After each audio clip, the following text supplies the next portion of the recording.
오늘은 우리가 하나님께 예배를 드리는 그런 예배의 그런 가슴 벅찬 주일이기도 하고, 그리고 오늘 교회적으로는 제2기 세계유전자대학 졸업생들을 또 이렇게 오늘 졸업시키는 그런 날입니다. 졸업해서 어디를 가는 게 아니고 여기 앉아있으면서 그냥 졸업한 모습으로 있는 것입니다. 졸업하고 난 뒤 또 은혜 받은 것을 따라서 또 하나님께서 주신 마음의 감동을 따라 이제 이전과는 다른 그런 탁월한 삶을 살아내는 이제 그런 숙제가 그들에게 남았겠죠. 1기생들이 또 그렇게 앞서 달려간 것과 같이 2기생들도 그렇게 달려갈 수 있기를 바랍니다. 한 10분 정도 그렇게 졸업을 하는데 제자는 우리가 대량으로 생산할 수 없습니다. 그래서 이렇게 작은 숫자들이 이렇게 이제 훈련을 받으면서 소수의 정예부대가 세워지고 그렇게 하는 것입니다. 어떠한 분들은 혹시 또 오해하면 교회가 무슨 이렇게 훈련을 하고 또 무슨 부대를 세우고 그러다 요즘에 나라를 다시 이렇게 세우겠다는 그런 사제단들이 왔다 갔다 하는데 우리도 훈련해서 그렇게 하려고 하는가 그렇게 하는지 모르겠습니다만은 사실은 그런 것보다 더 훨씬 더 궁극적이고 또 귀한 일을 하려고 하는 것이겠죠. 아멘 아멘. 무슨 이렇게 피켓을 들고 밖에 나가서 이렇게 외친다고 사회가 바뀌는 것이 아니라 여러분 사람이 바뀌어야 사회가 바뀌는 것입니다. 그리고 결국 우리가 다 경험해 봐서 알겠지만 사람을 변화시킬 수 있는 것은 복음의 능력밖에 없습니다. 아무리 우리가 데몬스트레이션을 하고 또 무슨 무브먼트를 해서 아무리 우리가 그렇게 으쌰으쌰하고 같이 목소리 넓혀서 소리를 외쳐도 사람은 변화되지 않습니다. 혹시나 군주심리 때문에 한때 으쓱할지 모르겠지만 그때가 지나가고 나면 모두가 다 자기 살림이 바쁩니다. 그리고 조금째 사람이 본질적으로 잘 바뀌지가 않습니다. 여러분 남편이 바뀌어달라고 그렇게 한 몸이 되어 살아가고 있는 그 아내가 그렇게 소원해도 남편이 잘 안 바뀌잖아요. 또 내 아내를 향해서 바뀌어달라고 그렇게 애원하는 남편의 소원도 잘 이게 먹히지가 않잖아요.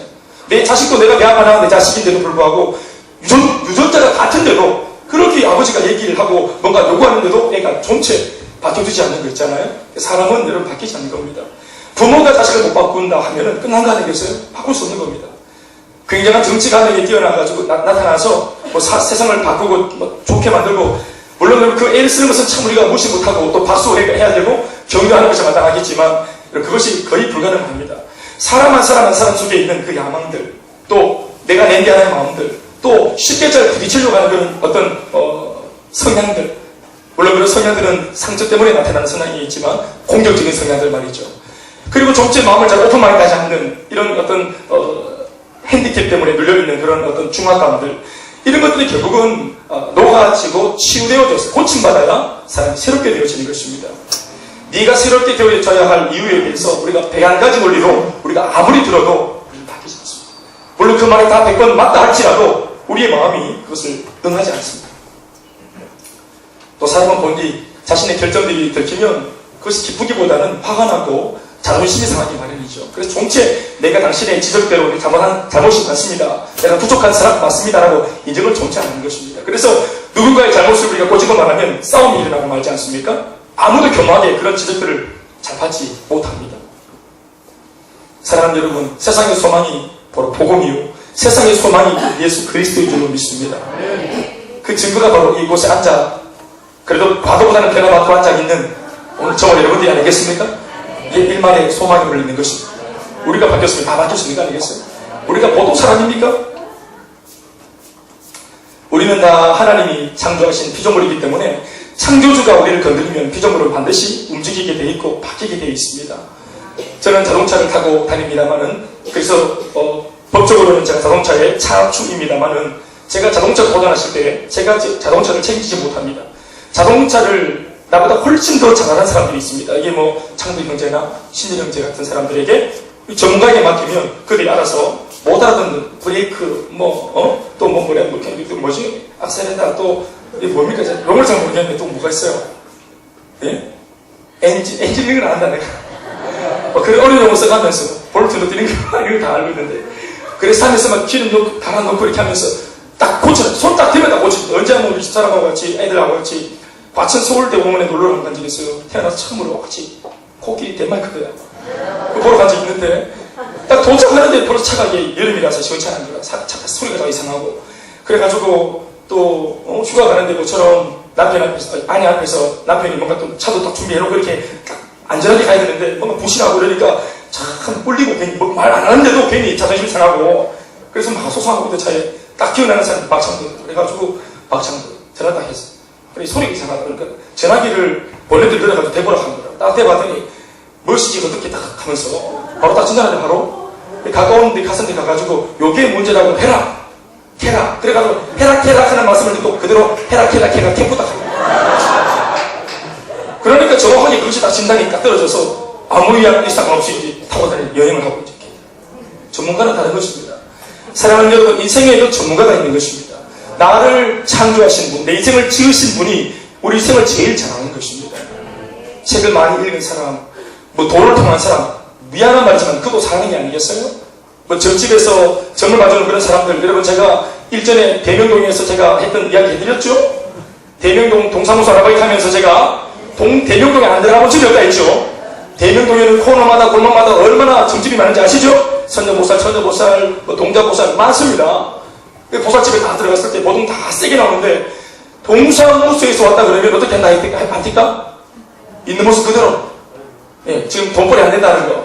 그래서 뭐라도 이렇게 동사무소에서 도움을 받기 위해서 있는 그대로 다 실려가요. 사실은 신발도 먹고 지금 막 장소도 안 되고 지금 막 그렇다면서. 내가 왜 신이 안 내리냐고 이 보살님이. 아유 신발도 안 내린다고. 빨리 뭐 사람 부대 갖다 달라고. 신이 안 내리고 있는 것입니다. 지금. 자신의 인생은 자신이 모르는 것입니다. 인생을 지으신 전문가에게 맡기는 것이 가장 멋진 지혜인 줄 믿습니다. 또 실로 창조주가 손을 대면 피조물은 반드시 고쳐지게 되어 있는 것입니다. 이 말을 바꿔보면 뭐겠어요? 구제불능의 사람은 아무도 없어요. 잠깐 이 고장난 뿐이지 사람이 말을 함부로 하는 거, 행동을 함부로 하는 거 구제불능이 아니고 이것이 고장이 난 거예요. 사람의 마음이. 그래서 그것을 고치면 말도 행동도 눈빛도 처음 내가 젊은 시절 처자 때 반했던 그 남자의 모습으로 돌아올 수 있다. 여러분 앞에 보고만 알겠습니까? 영 막 포기했구나 이 팔자다 이렇게 하면서 정말 건강할 건데 바뀔 수 있다. 사람이 고장이 난 거지. 좀 심한 사람은 많이 고장 난 것이고 그렇죠. 제가 옛날에 그 자동차 눈길이 미끄러져가지고 세게 한번 박았지 않습니까? 둘이 본턴을 해서 그대로 꽝 박아서 그 자리에서 바로 기절을 하고 새벽 5시에 완전히 기절했어요.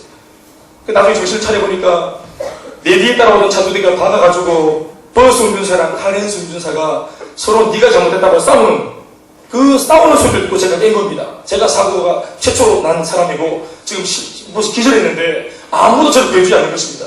자기들끼리 누가 접촉 먼저 했는지 그 책임 소지를 따지고 싸우는 소리를 듣고 깼다 제가. 그래서 제가 막 비틀거리시다가 싸움 말리고 이러시면 안 된다고 여기 있으시면 안 된다고 차를 빼시라고 실제로 있었던 일이 새벽 5시에. 그리고 그 차는 완전히 앞에 완전히 함몰됐겠죠. 그리고 이제 거의 뭐랍니까 자동차 보시는 곳에 거기 갔습니다. 갔는데 이게 거의 폐차를 시켜야 된다는 거예요. 그러니까 나오려고 탁 돌았었는데 내 인생 첫 차 내가 내 돈 주고 산 새거로 산 첫 차 마티즈 빨간색 마티즈 딱 돌았었는데 말을 딱 걸대요. 빨간색 마티즈가 말을 딱 겁디다. 제 인생 첫 차가 그냥 가나 니마 나는 뒤에서 폐차시키려고 하도 돈 수리비가 많이 나와가지고 그래 찌릿찌릿하대 진짜. 이건 차 주인만 하는 겁니다. 고장났을 때 말 걸고 차를 새로 처음 뽑은 날 말 겁니다. 주차장이 딱 나오면은 차가 계속 말 걸죠. 니만 가라 이러면서 내만 듣는 소리 마음이 막 너무 아파가지고 그래 물어 다시 얼마에 수리되냐고 380만원 하나 사겠다. 그래서 차가 자꾸 말을 걸으는 바람에 고쳤다 아닙니까? 그래서 20만원 더 받고 바로 팔았어요.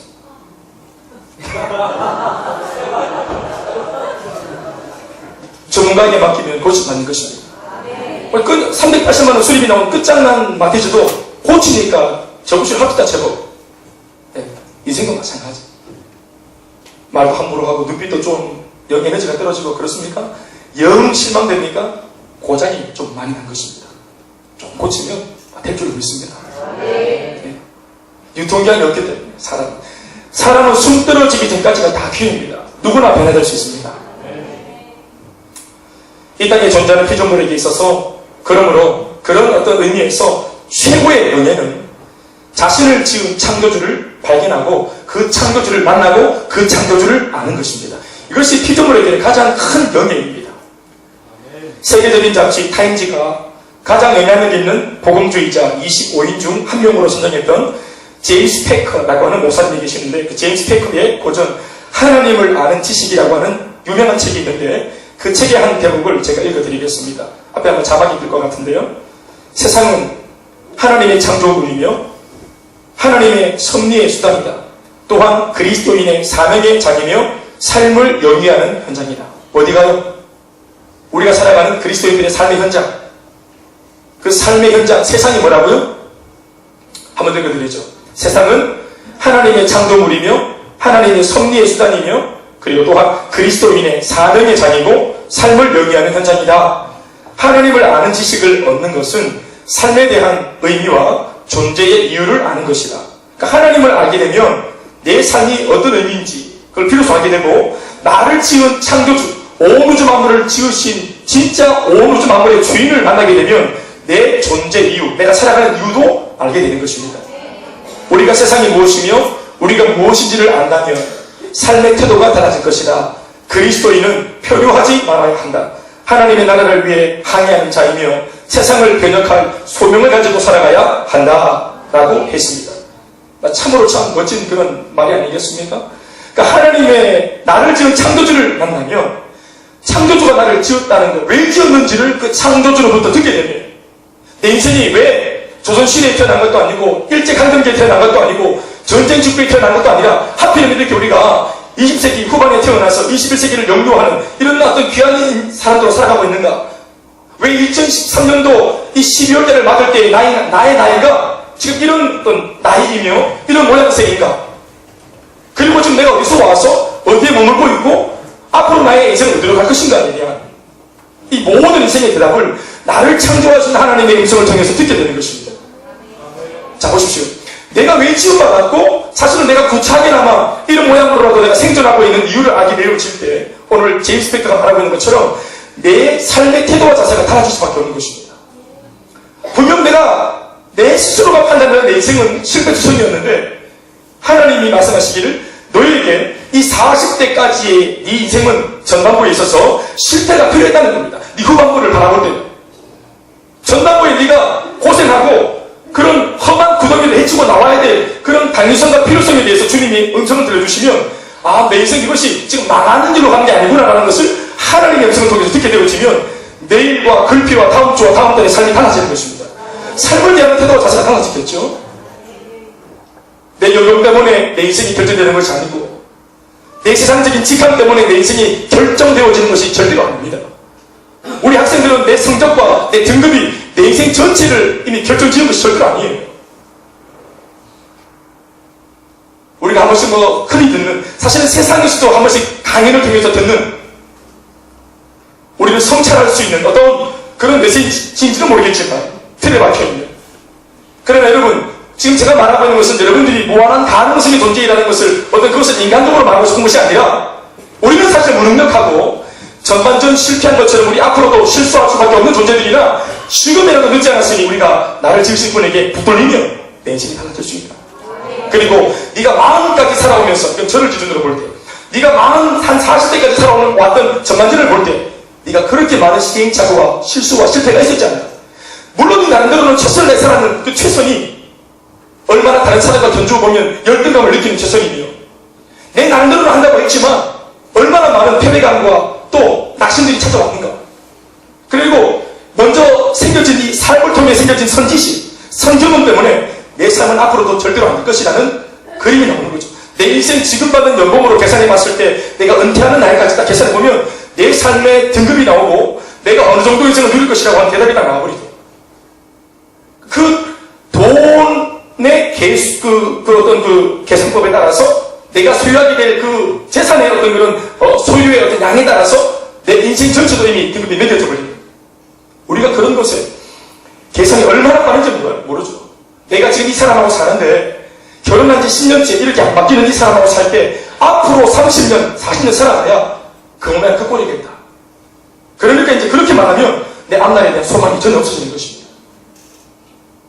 시대의 환경들, 금전적인 환경들, 회사에서의 나의 어떤 그런 지금 어떤 나의 어떤 집이, 나의 현주소, 나의 시장적 출발점이 달랐다. 명문이 아닌 유치원, 물론 저는 뭐 유치원도 못 나왔습니다만,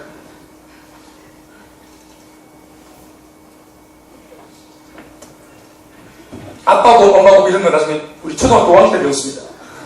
유치원에서 못 배워가지고. 그 곰집에 식구가 4명 있는 거 처음 알아. 3명입니까? 3마리. 이렇게 모르는 것입니다. 그러니까 처음부터 내 인생은 삐딱하게 시작했고, 출발점이 좋지 못했고, 부모를 잘못 만나서 도움을 받지 못했다. 세상적으로 볼 때는 우리가 흔히 하는 말로 그런 식으로 비관하지 않습니까? 그러면 15살 나이에도 자기 인생이 그림이 나와버려요, 이미. 그러니까 유일한 소망은 로또잖아요. 혹시나 몰라요. 죄송한 말이지만 자매들한테는, 여자분들한테는 시집 잘 가는 거, 그걸 탈출구로, 내 인생의 어떤 그런 제2의 돌파구로 생각하는 분들도 있더란 말이죠. 그러나 여러분, 진정한 인생의 참 행복은, 또 진정한 승리는, 진정한 행복은 내 인생의 창조주를 만나서 나를 지으신 하나님의 계획들을 듣는 것입니다. 내가 너를 향하여 놀라운 계획을 가지고 있다. 아까 우리가 본 찬양처럼 그 창조주로부터 내 현실은 지금 다 두려워할 수밖에 없는 진퇴양난의 그리고 산초가의 위기 가운데 있는데 주님 말씀은 두려워하지 말라. 내가 너를 굳세게 하리라. 참으로 내가 의로운 오른손으로 내가 너를 붙들어 주리라. 지금의 너의 모습이, 명함이 10년 뒤 네 명함이 아니다. 그 하나님으로부터 그런 말씀을 들으면 삶을 대하는 태도와 자세가 달라질 수밖에 없는 것입니다. 심지어는 환경은 그대로 있는데 삶을 대하는, 그 빡센 환경을 대하는 내 태도와 자세가 달라지니 이 사람에게서 에너지가 분출되어지고 주변에 있는 많은 사람들이 감동을 받게 되는 거 아니겠습니까? 군대 가면 다 힘들죠. 그러나 모두가 힘들어하는 그 군대 생활 2년 동안 내가 힘들어하지 않기로 반복만 발을 내밀기로 마음먹으면 그 사람이 그 동기 가운데는 리더 아니겠습니까? 고3 1년 365일 고3이라고 하는 타이틀을 가지고 고3을 지내면 나만 아니라 전국에 있는 모든 고3이 다 힘들 겁니다. 그런데 모두가 힘들어할 것이 잔연한 그 세대 가운데 내가 덜 힘들기로, 한 번 더 일어나기로 마음먹으면 그 사람이 그 세대 가운데 바로 리더가 되는 것이 아니겠습니까? 우리 옛날 김동선 선수가 쇼트트랙에서 우승을 했을 때, 금메달 땄을 때, 중국 선수와 같이 막 그렇게 1등 막 금메달 막 비겼을 때, 그때 뭘로 그렇게 금메달을 따가지고 그 메달 색깔을 바꿨습니까? 불과 여러분, 반보다 0.0005초. 0.0052초. 미안합니다. 제가 정확한 표현. 0.0052초 차이로 이겨다닌 거예요. 엎치락뒤치락 사실 어깨는 뒤로 빠져 있었는데, 애따 모르겠다. 뭐를 내밀었단 말이죠? 바나나를 쑥 내밀었는데, 그게 그냥 우리말로 아단이 돼가지고. 매달 색깔이 바뀔 때만. 오늘 1억 만 개를 가지고 와도 그 만 개를 바꿀 수 없지. 그 순위를 바꿀 수 없잖아요. 그런 절대 가치의 것을 단 한 번, 내가 한 번 더 하나님의 능력을 의지하자. 한 번 더 일어나자. 그것이 그 인생을 바꾼 것입니다. 그러나 이러한 강력한 동기부여가 내 하나님을 향한 믿음 안에서 일어나는 것입니다. 작심삼일이 뭐 어떻습니까? 3일째 자빠진 날 또다시 작심하고 또 3일 살고 또 자빠진 날 3일 이후에 또 3일 작심하고, 그래서 3일 승리의 3일을 연거푸 계속 평생을 살아버리면 그 승리한 인생 아니겠습니까? 이런 진지한 삶의 태도와 자세, 그래 내게 능력 주시는 자 안에서 도전해보자 라고 하는 이 유일한 소망이 아내의 잔소리를 통해서 생기는 것도 아니고 우리 부모님의 어떤 그런 절규하는 목소리 때문에 생기는 것도 아니라 나를 지으신 분의 정확하고 명확한 음성 앞에서 일어나는 것입니다.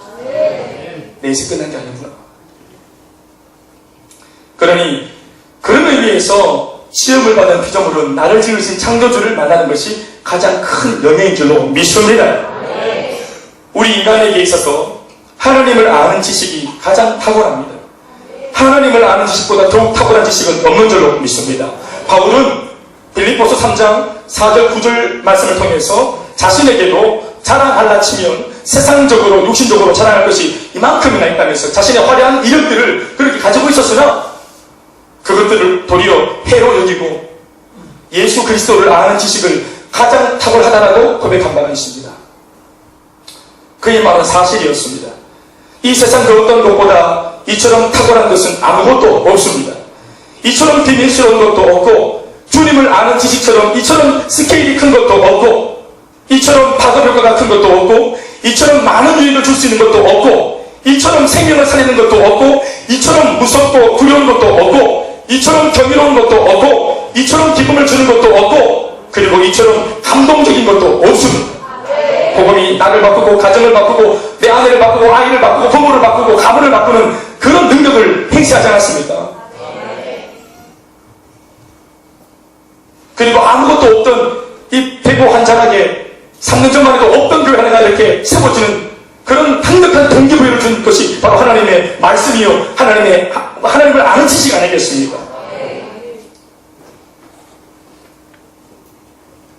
다시 한번 강조하건대 시험을 받은 피조물에게 있어서 가장 큰 영예는 자신을 지은 창조주를 발견하고 아는 것입니다.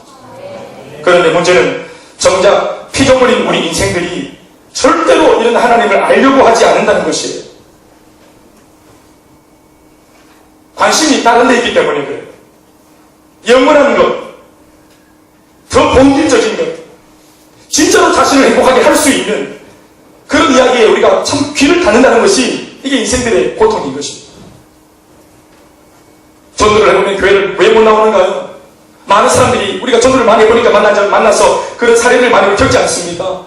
대체로 많은 사람들의 교과가 뭐냐면 바빠서 못 나오는 것입니다. 교회를. 바빠서 교회 못 나오고 바빠서 예수를 못 믿고 바빠서 지옥 가는 겁니다. 쉽게 말하면 너무나 어처구니 없는 일이지만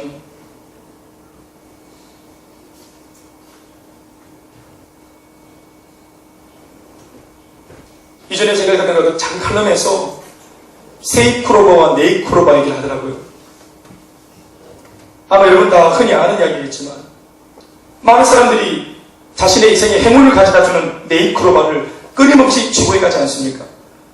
그 네이크로바를 찾기 위해서 그 토끼풀 앞에 엎드려가지고 크로바를 찾는데 막 뜯고 해가지고 다 쉽게 내다 버리는 것이 죄다 뭐냐 하면 그게 전부 다 한 90% 이상은 다 세이크로바거든요. 우리가 쉽게 행운을 얻기 위해 집어던지는 그 세이크로바의 꽃말은 행복이라고 하는 것입니다.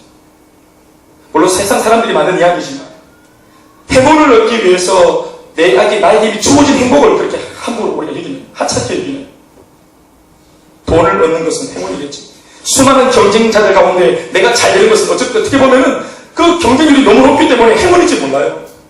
근데 그 행운을 찾기 위해서 돈을 많이 벌기 위해서 내게 이미 주어진 사랑하는 내 아내에게 상처를 주고 내 남편에게 바가지를 긁어서 그 마음속에 모욕을 주고 능력을 주고 수많은 아이들이 경쟁하는 가운데 내 아이가 공부를 잘한다는 것은 어떻게 보면 행운인지 몰라요. 그런데 그 아이에게 행운을 가져다 주기 위해서 엄마 아빠와의 이 아름다운 관계, 부모와 자식 간의 아름다운 관계를 우리가 손상시킬 정도로 아이들 마음에 한을 심고 상처를 심어주고 그 성적을 통해서 아이들 인생이 끝난 것처럼 어린아이들한테 우리가 그 험한 말을 가지고 하는 적도 있지 않습니까? 그게 바로 뭡니까? 세이크로바. 이거 세이크로바니까 이런 따위의 행복은 필요하지 않다고 말하는 것입니다.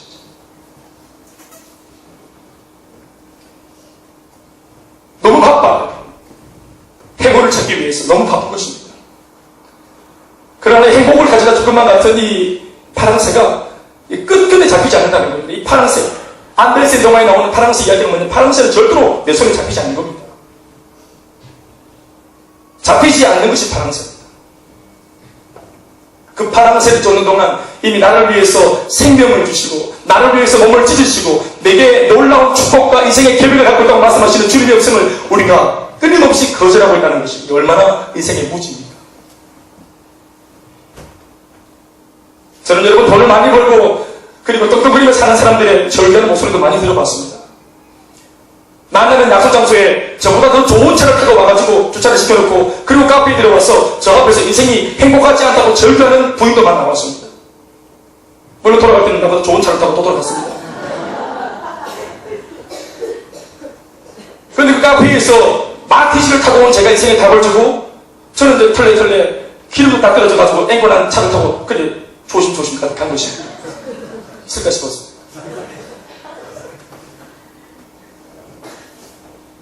가져도 행복하지 않다는 것입니다. 저는 못 가졌다는지 모르겠지만 가지고 계신 분들이 하는 말이 안 행복하다고 말하니 그것을 주구장창 듣다 보니까 그런 줄 알겠더라고요. 수위가 아무리 높아도 일 때문에 집에서 얼굴 볼 일이 없다는 거예요. 그래서 부인하는 말이 안 행복하다는 거예요. 인생의 엉망함이 뭐냐 하면 젊은 날 몸도 안 돌보고 가정도 안 돌보고 돈 벌기 위해서 몸도 던지고 막 건강도 던지고 몸을 함부로 불리고 그렇게 정신없이 살다가다가 돈 많이 벌어놓고 나중에 나이가 들어서는 잃어버린 건강을 찾기 위해 번 돈을 다 쓰는 것입니다. 그리고는 결국은 제자리 혹은 제자리보다 못한 자리에 잡아져 있는 채로 발견되어지는 이런 모습이 아니겠습니까? 일본은 여러분 우리보다 GNP가 2배나 높지요. 4만 불이죠. 그런데 자살자가 3만 명입니다. 1년에. 우리나라보다 정확하게 2배가 더 많아요. 자살자가. 그리고 그들은 굉장히 어떤 사람들의 어떤 그런 보도에 의하면은 장수하는 나라, 특별히 그 일본 가운데 어떤 한 지역은 장수하는 장수촌이 있다고 하면서 그걸 자랑합니다만은 그들 여러분 그 자랑 이후에 있었던 이야기가 먼저 나왔어요. 고독사입니다. 자식이 없는 걸 혼자만 단칸방에서 오래 사는 겁니다. 그런데 그 정작 오래 살고 있는 노인들의 인터뷰를 해보니까 그게 두렵다는 거예요. 혼자서 고독하게 오래 사는 것이 두렵다는 것입니다. 돈이 없거나 문제가 아니라. 그래서 도둑이라도 왔으면 좋겠다 해서 노인들이 아무도 혼자 사는 노인들이 문을 안 잠궈 놓는데요. 문을 강하게 놓는데 도둑이라도 왔다가 내 시체를 발견하고 장사를 치러달라고 신고해달라고. 언제 죽을지 모릅니까?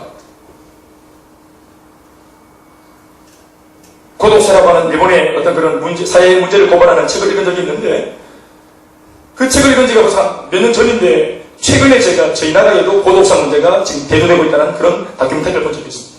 저희 나라에 수명이 길어지고 돈을 많이 가지고 이 모든 것이 우리를 두렵게 하는 것입니다. 오히려 가졌기 때문에 누가 뺏지 않을까 하는 두려움이 없었어도 힘들고 가져도 힘들고 이런 문제 많은 인생이 빨리 이것을 인정하고 나를 지으신 분에게 답이 있는 분에게 손을 내미는 것은 참 지혜로운 것인데 그러지 안 하더라는 말이에요. 왜요? 아까도 말했지만 바빴어요. 심지어 불신자들은 고사하고 하나님을 더 깊이 알고 싶어하지 않는다는 점에 있어서는 우리 예수를 믿고 있는 그리스도인들도 마찬가지입니다. 기도할 때를 보면은 하나님 더 알고 싶습니다. 이곳에 찾아와 주세요. 내게 말씀해 주세요. 라고 주님을 더 알고 싶다고 그렇게 기도하면서도 정작 하나님께서 당신 자신을 우리에게 알려주려고 기회를 만들어줄 때는 우리는 혼비백산 놀라서 귀를 틀어막습니다. 눈을 가립니다. 하나님을 언제 우리가 더 깊이 알게 됩니까? 사실은 문제 속에, 고난 속에 그 고난과 역경 속에서 기도하다가 주님의 살아계심을 응답을 통해 만나는 거 아닙니까? 기도할 거리가 있어가지고 그 기도거리 가지고 눈물 지으면서 기도하다가 그것이 응답되어질 때 하나님이 하셨다라고 하나님 고백하게 되는 거 아니겠습니까? 그래서 하나님이 네가 기도한 대로 내가 나를 보이기 위해 네게 문제를 주었다는 것입니다. 근데 우리는 오지 말아야 할 것처럼 그렇게 우리가 혼비백산하고 아연질색하고 게다가 주님이 때로는 양육과 훈련을 통해서 예배와 기도를 통해서 당신 자신을 계시하지만 우리는 그렇게 기도할 때와는 달리 눈을 감고 귀를 막고 하는 것입니다. 주님의 뜻이 어디 있습니까? 주님의 뜻이 여기 있습니다. 지금 주님 어디 계십니까? 주님이 여기에 계십니다. 여기.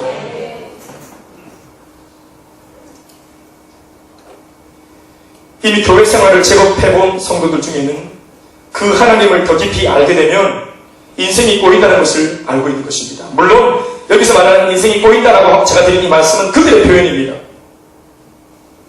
이건 뭐 그냥 하나님 대충 믿고 그냥 교회 왔다 갔다 하고 주일에 한 번씩 예배를 드리면 되는 거지 개인이 뭐 훈련 받고 은혜 받고 해가지고 하나님 더 깊이 알면 하나님의 뭐 본심 이름에서 또 알게 되면 복잡하지 않겠어요? 가라사대 내가 니한테 가라사대 우리가 우리끼리 막 맛있는 거 나누고 있을 때 하나님께서 하신 말씀 뒤에서 하고 오셨어. 다나 터져 죽겠네. 다나 나만 위해 살던 인생이 주님의 음성을 딱 듣게 더 깊이 알다가 다나 왠지 나눠주라 이만 나눠주라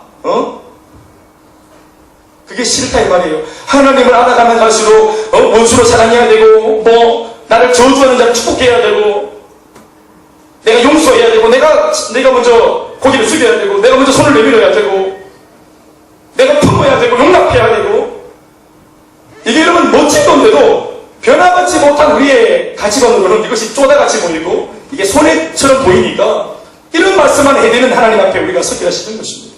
그분의 음성을 듣고 싶지 않은 거예요. 더 헌신하라 할까봐, 더 섬기라고 할까봐, 봉사해라, 사역해라, 전도해라, 선교해라, 헌금해라 할까봐 두려워서 정체 우리가 딱 아는 겁니다. 분위기를 딱 보면. 차라리 아이고 하나님 더 모르는 게 낫다 이렇게 얘기할 정도니까.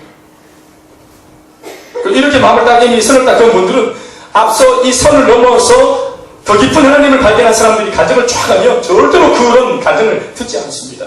그 간증을 들을지라도 도전받지 않죠. 너는 너고 나는 나다 하는 것입니다. 아니에요. 나보다 광고 앞에 하나님을 먼저 만난 사람의 이야기는 내가 이내 곧 걸어가야 될 나의 의정표입니다. 바로 이런 연유 때문에 하나님께서는 인생들을 변화시키기를 원하고 계십니다. 그래서라도 하나님을 알고 제대로 된 삶을 살게 하고 싶으시기 때문이죠. 우리의 행복을 위해서는 하나님을 만나야 되고 하나님의 본심을 더 깊이 알아야 해요. 주님을 알아서 내 것을 빼앗기는 것이 아니라 우리 생이 더 풍성해지기 때문입니다. 그래서 우리의 풍성한 삶을 위해 주님이 우리에게 당신 자신을 끊임없이 보이시는 것입니다. 우리 인생은 가만히 두면 저절로 철드는 것이 아니라 미안한 말씀만 가만히 두면 우리는 인생을 호작질합니다. 우리 인생에는 오양 문제가 더 쌓이게 됩니다. 가만히 있으면. 변질되는 것은 여러분 힘이 필요 없습니다. 그냥 두면 변질되는 겁니다. 음식물 여러분 가만히 두면 그냥 변질되는 거예요. 변질시키기 위해서 무슨 전기, 전자제품을 가동시킬 필요 없어요.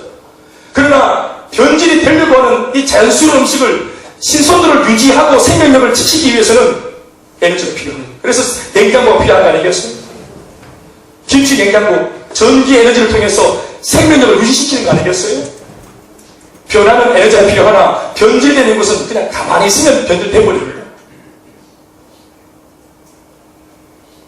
물리학에서 연력학 제2법칙으로 엔트로피 법칙이라는 것이 있습니다.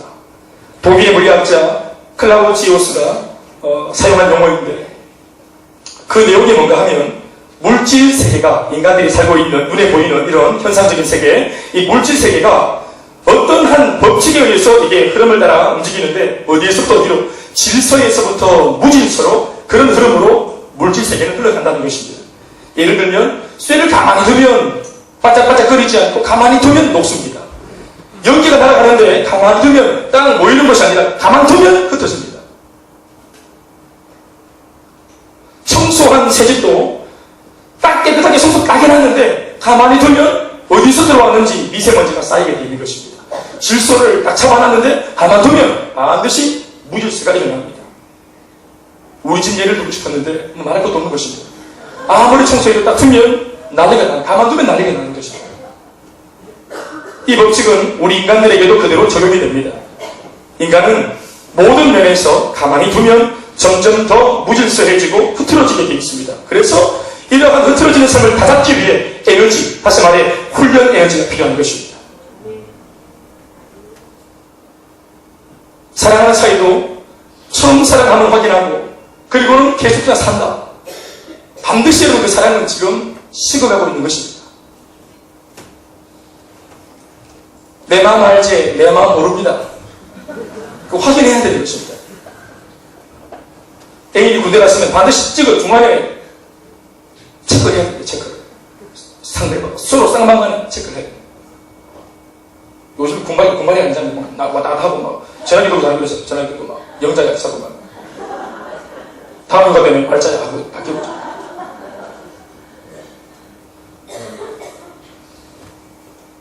하나님께서 인간들을 변화시켜 가실 때에 반드시 사용하시는 방법이 하나 있다면 그것은 훈련입니다. 그리고 그 훈련은 사람에 따라 두 가지 방법으로 나누어지는데 첫 번째는 고난을 통한 훈련이고요. 그래서 사람을 바꾸시겠다는 것입니다. 왜냐하면 그것이 그들에게 이롭기 때문에 고난을 당했으라도 하나님을 아는 것이 고난 없이 하나님 모르고 인생을 개차반처럼 사는 것보다 낫다는 겁니다.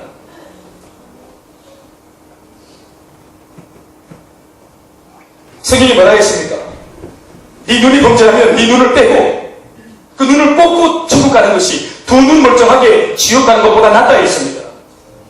사실 고난을 만나서 우울한 생이 되었지만 고난을 통해서라도 자신의 한계를 깨닫고 자신의 교만을 깨닫고 자신의 무지함을 깨닫고 하나님의 사랑 가운데 붙들리는 것은 그럴 수만 있다면 그것은 얼마나 감사한 것인지 몰라요. 우리가 교회 올 때 그냥 왔습니까? 전부 다 인생의 어떤 벽을 다 찍고 왔잖아요. 인생 뒷바닥을 대치로는 많은 사람들이 찍고 옵니다. 건강적으로, 물질적으로, 관계적으로. 그래서 나의 유한함을 깨닫고 철저하게 깨닫고 그리고 하나님 앞에 비손 들고 항복하면서 주님께 나오죠. 그런데 이게 우리가 항복하고 딱 통할 때 그냥 노예나 종을 부르는 것이 아니라 하나님께서 우리를 다시 신분을 신전시켜서 하나님의 아들로 삼으십니다. 그래서 지금 빨리 남쪽으로 돌아오고 끊임없이 대복방송 하는 겁니다. 대복방송. 빨리 불신의 세계에서 믿음의 서로 빨리 넘어가고 그러니까 이 비밀을 진짜 알면 생명 걸고 탈북을 해서라도 나오는 것입니다. 이걸 모르기 때문에 이렇게 사는 거예요. 고난을 통한 훈련이 있고 두 번째는 말씀을 통한 훈련이 있습니다. 고난을 통한 훈련이 뭘까요? 이것은 일종의 충격요법이라고 할 수 있습니다. 그 충격을 통해 인생의 충격을 통해 인간의 유한함과 나의 무지함을 뼈저리게 느끼게 하시 주님 그렇게 합니다. 우리 인생을 보면은 잘 나갈 때는 내가 전때 천년만년 젊다고 사람은 생각합니다. 내가 돈을 많이 벌 때 나는 천년만년 이렇게 불을 누리며 살 것이라고 그렇게 얘기를 합니다. 또 그런 생각들이 막 듭니다. 자기도 모르게. 오늘 내가 누리는 이 부귀 영화가 영원할 것이라고 사람은 착각합니다. 장서택에 대한 보도를 연일 듣고 있지 않습니까? 2인자로 거론되었던 사람이죠. 김정일 사후에 굉장히 주목받았던 사람입니다. 바로 일주일 상간에 운명이 달라져버려요. 별들이 다 떨어져버려요. 영원할 줄 알았지만 추풍 낙엽처럼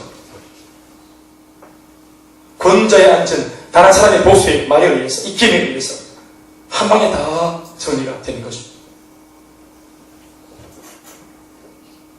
제일 대표적인 예가 있다면 바로 생명의 문제 그리고 건강의 문제입니다. 우리 인생은 꽃피 풀린 망아지처럼 정말 무언가를 향해 그렇게 가는지 모르겠지만 진짜 종제 인생의 브레이크를 잘 걸지 않습니다. 그런데 생명 문제 암인 것 같습니다. 종양인 것 같습니다. 악성 종양 이러면 바로 브레이크가 잡힙니다. 인생의 브레이크. 선생님 이대로 계속 지금 달리면 안 됩니다. 술 끊으셔야 되겠습니다. 건강이 굉장히 지금 좋지 않고 빨간시로 들어왔습니다. 이렇게 딱 건강시로 딱 들어오면 바로 우리 인생은 바로 스톱됩니다.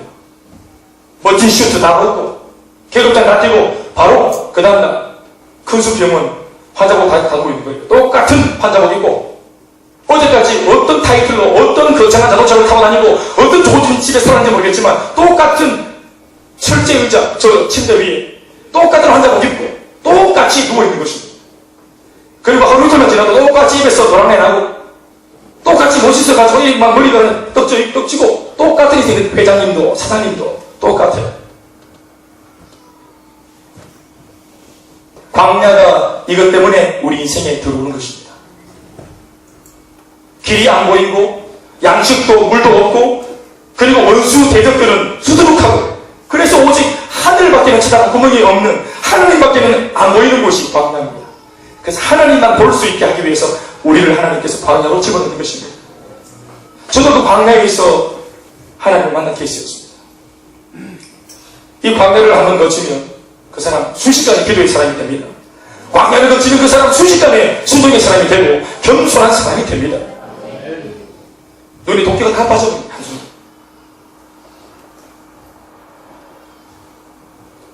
이 광야를 한번 거치게 되면 사람이 변화되는 것입니다. 광야라는 고난으로 훈련받고 변화되는 경우가 바로 이런 경우겠죠. 그러나 이 고난을 통해 광야를 통해 훈련을 받는 그래서 변화되는 이 케이스는 물론 변화는 되는 결론은 뭐 좋게 나오겠지만 광야에 들어가서 다루어지고 고생하고 깨닫고 회개하고 다시 재기하고 하는 이 복잡한 일련의 과정을 통한다면 이건 시간이 굉장히 많이 걸리고 고생을 너무 많이 해요. 그리고 대가적으로 너무 막심해, 너무 큰 겁니다. 그리고 돌아와 정신 차리면 40대쯤 방황 시작했는데 돌아오면은 벌써 65세. 정신 딱 차리고 인생이 이런 것이구나. 아, 이제 진짜 인생을 알겠다 하면은 이미 70입니다.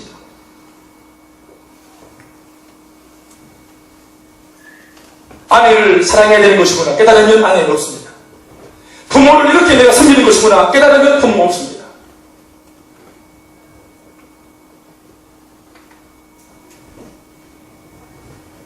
사랑 여러분, 우리가 조금 무서운 말인지 모르겠지만 이 한 가지 명심하십시오.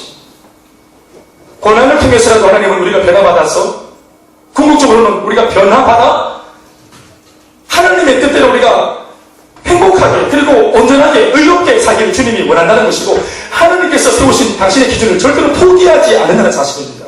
우리를 포기하지 않습니다. 주님 반드시 우리를 역전시키고 바로 세우고자 하십니다. 주님 그 주님의 이 거룩한 주님의 고집이 우리를 포기하지 않는 이 고집 때문에라도 우리가 고난을 만나서라도 바뀔 겁니다. 그러니 보십시오. 하나님께서 그러니까 고난을 당하는 사람 입장에서는 하나님은 어떤 대개물이 있으시지만 고난을 당하는 사람 입장에서는 이것이 그렇게 사실은 막연하고 부담할 수 없어요. 그렇게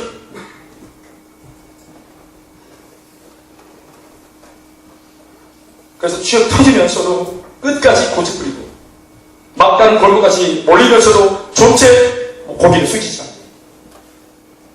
그렇게 해서 참 고난을 당했던 많은 사람들의 이야기가 여러분 이렇게 성경책에 많이 적혀요. 성경책이 왜 이렇게 두꺼운 줄 아십니까? 고집 부리는 사람들이 하도 많아요. 고집 부리던 그 사람들 이야기를 이만큼 적혀요. 이만큼 많이 회개하면 되는데 회개 안 하고 고집 부리다가 이만큼 두꺼워졌대.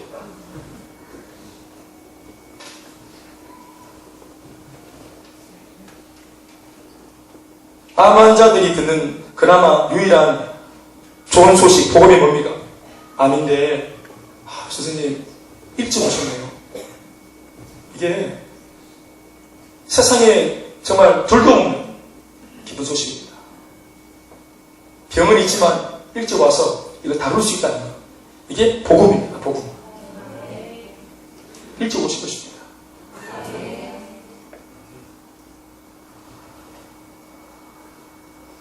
하나님께서는 여러분 당신의 뜻을 이루기 위해서 고난을 기꺼이 주저없이 주신다. 심지어 여러분 우리가 정신 차려보니까 80이라 인생을 고난을 통해서 진짜 깨닫고 인생의 진수를 딱 깨달았을 때 그 다음날 우리가 딱 운명에서 숨 딱 떨어져서 죽어가지고 천국 갈지라도 우리는 억울하지만 돌아보시면 하나님은 손해본 것이 아무것도 없습니다. 왜요? 영혼을 얻었습니다. 나도 물론 천국에 올라가 기쁘겠지만 인생은 다 허송세월을 했다. 하나님은 그렇게 이해하십니다.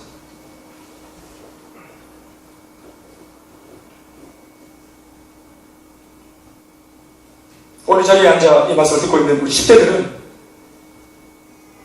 지금 그들의 인생 60을 건 겁니다. 그럼 여러분들이 뭐 아멘 하든 말든 관계없어요. 우리 40대 들었다면요, 40대가 후반전 건진 겁니다. 그나마 목사님, 나이가 들면 왜 된 겁니까? 지금부터 잘하면 되지. 할렐루야. 오래 사십시오.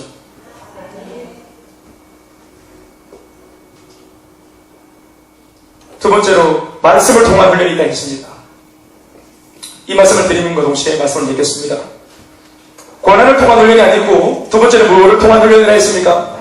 말씀을 통한 훈련이라 했습니다. 예수님께서 이 땅에 오시면서부터 말씀을 통한 훈련은 우리에게 주어졌습니다. 그러니까 예수님이 이 땅에 오면서부터 말씀을 통한 훈련이라고 하는 이 기회는 우리에게 주어진 겁니다.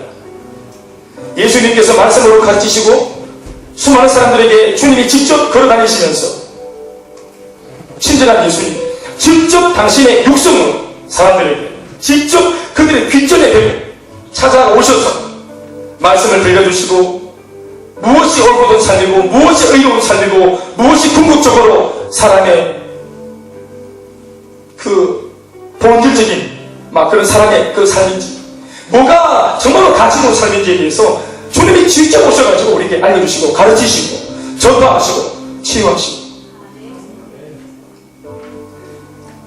그렇게 훈련시켜 주시면서까지 우리를 변화시켜 주시려고 말씀을 들려주셨는데 이것이 바로 말씀을 통한 훈련입니다.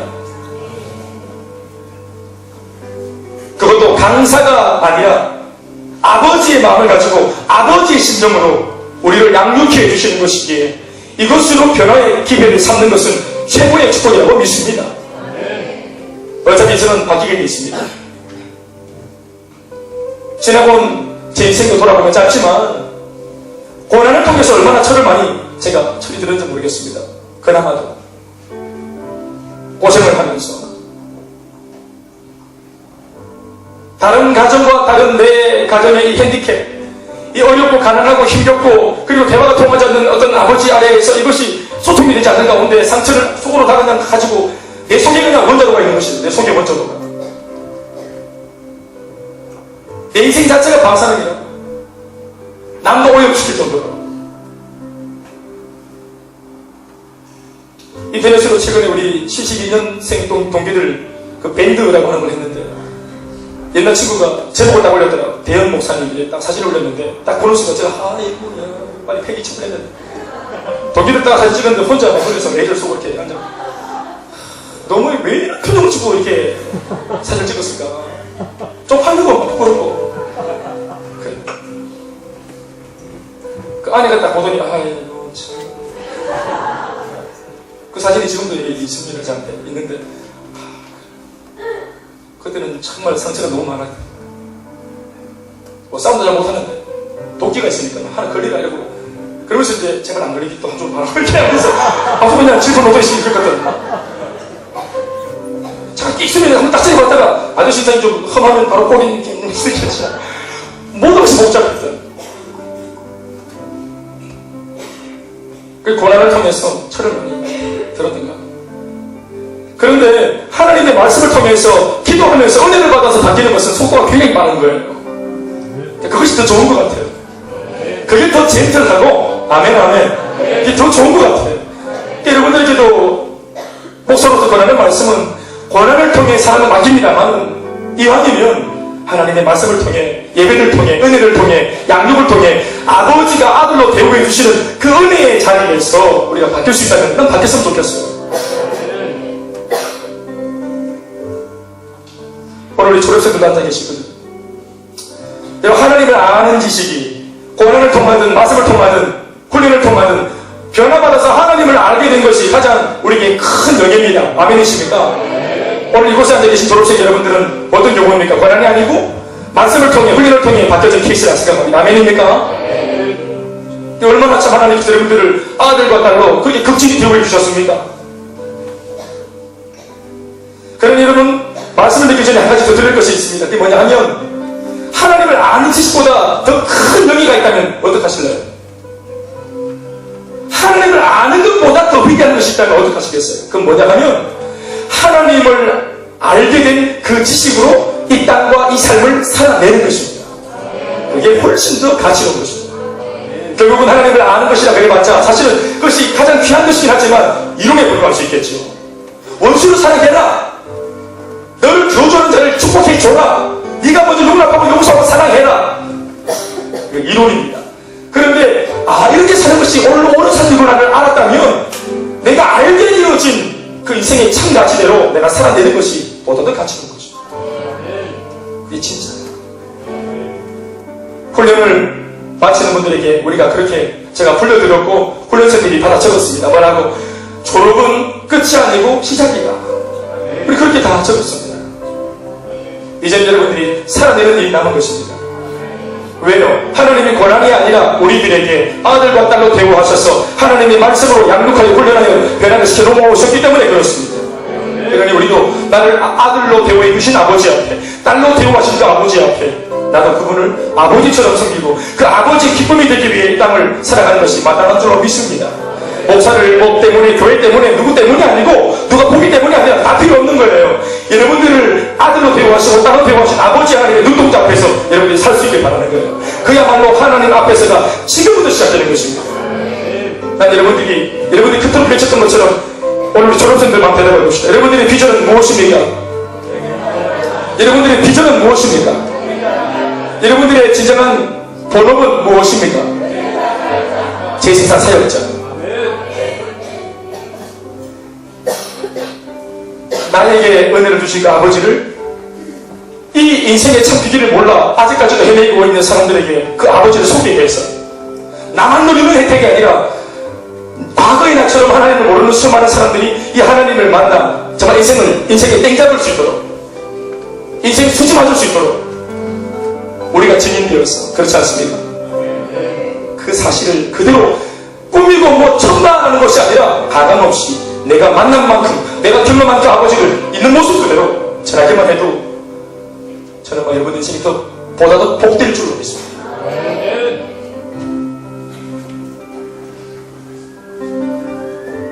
동창들 만날 때 밥을 사세요. 아이고 뭐 어디 잘하는가 봐 하면서 딱 내가 졸업생이야. 세계비전 지사대 졸업생. 재생산 사였잖아. 네 재생산 공장 취직했냐? 못 알아듣더라도 딱 기분 내고 밥을 사고 친구를 섬기고 사람을 섬기고 그렇게 하는 것입니다. 아멘입니까? 그렇게 하는 것입니다. 졸업생이 뭐 삶으로 살아낸다 그래가지고 뭐 장도하는 것이 아니라 내 삶의 현장, 가정, 직장, 수많은 사람과의 관계 안에서 훈련받은 티를 내며 달라진 모습으로 살아가는 것입니다. 진짜 변화는 나랑 가장 가까운 사람으로부터 변화되었네 당신이라는 말을 듣는 것입니다. 그게 진짜 변화입니다. 목사는 늘 그냥 그런 말 하는 거겠지. 그래서 저는 변화돼 보입니다. 저는 뭐라 됐어요 그러면? 변화됐으니까 끝이 저렇게 하겠어요 제가? 변화돼 보이네, 좋아 보여요. 저는 그렇게 말하는 거죠. 진짜 명복을 하기 위해서. 그러나 아내는 냉정합니다. 그러나 남편은 냉정하단 말이다. 부모도 냉정하고 자식도 냉정해. 엄마 아까 교회에서 쓰던 말과 지금 말이 왜 달라졌어? 그거 안 되는 것이. 가면 다 불태우고 타고 온 데다 불태우고 확실한 소속감, 뜨거운 애착심, 그리고 분명한 비전 앞에 달려가고 뛰어가는 여러분 되셔야 합니다. 그리고 오늘 함께 말씀을 듣는 여러분들 모두가 이전에는 나만 알고 있던 그런 신앙과 기독교가 아니라, 교회가 아니라 울타리를 뛰어넘어, 항상 울타리를 뛰어넘어 하나님의 기쁨이 되는 또 다른 사람들을 바라보는 눈을 장착할 수 있기를 주의 이름으로 축원합니다. 오늘 저는